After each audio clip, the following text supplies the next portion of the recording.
Welcome to Ask the Attorney. I'm Natasha Lubchenko. We're answering your toughest personal injury questions. Joining us with expert advice is attorney John Haymond from the Haymond Law Firm. John, thanks so much for joining us. Our viewer Jason J. wrote in looking for some advice. Here's his question. I was rear-ended by a moving company truck and the company driver was arrested for drunk driving. Is his employer responsible for the collision? That is an unfortunate situation, John. Who's responsible here?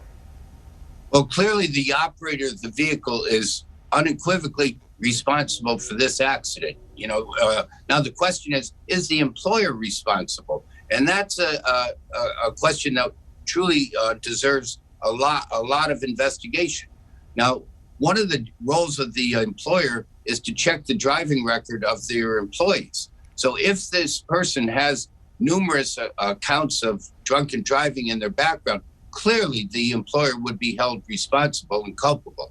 If this was an exception to that rule, it may be very doubtful that the employer could be held responsible because the driver would be operating outside the scope of his authority, because clearly a driver is not given the authority to drink on the job.